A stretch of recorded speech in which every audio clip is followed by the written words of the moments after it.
Hello, welcome to our next in the series of Excel instructional videos. For this one, we're going to cover formatting. What we have here on our test sheet is some numbers and some letters, and we can even put in a word or two. What we want to look at is how can we present these cells to make them stand out or make them look different. Well, we want to format what's in each cell. So you can right click on a cell and you'll see that down here near the bottom it comes up with format cells.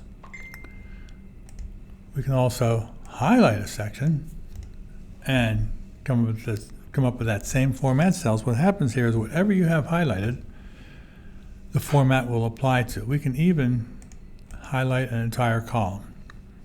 And with that done, any format you apply will go into anything that you put into that column. So let's look at a big number here. And we can right click on that cell, do a format cells, and click on number. And what we can tell it, we can make it a number, we can make it currency, accounting, fraction, any one of these you want. We'll format whatever you have in that cell.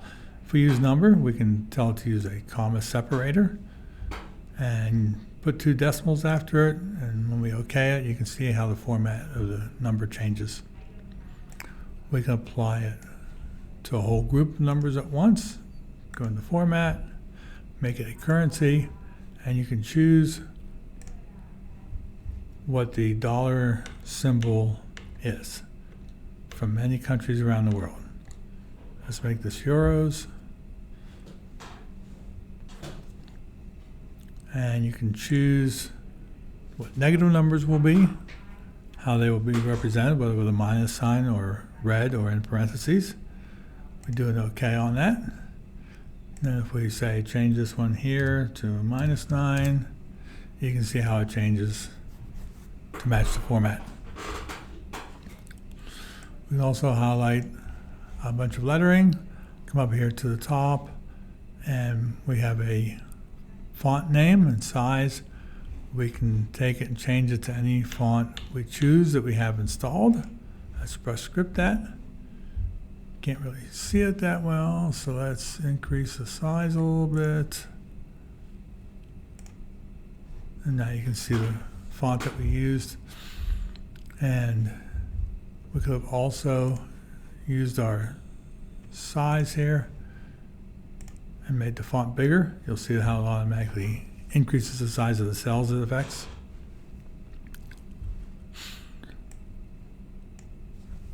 Word and work.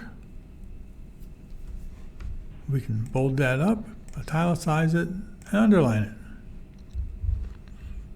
Now we can also highlight all these cells, go back into format again, and then we can do a couple different things with that group of cells. For instance, we can put a border around it.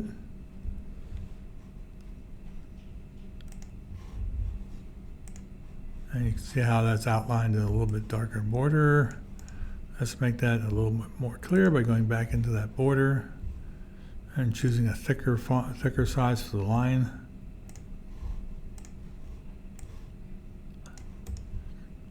We can also go into format and put a fill in there of any color we would like. With the fill in there, you can see how you might want some delineating lines between the cells. So go back into cells, go back to our border, tell it to put lines inside, or if we want, we can just highlight the rows by putting lines between the rows.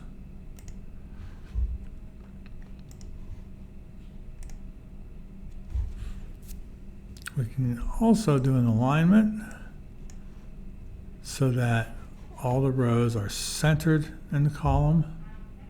Horizontal alignment, center, you can see you can choose left or right.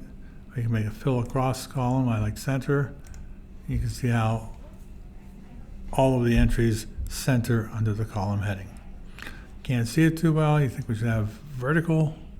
Go back into format cells, border, hit that vertical line, say OK. And that's how you can use format to present your data in a more interesting or more emphasized way. Hope this helps. Please come back for more videos.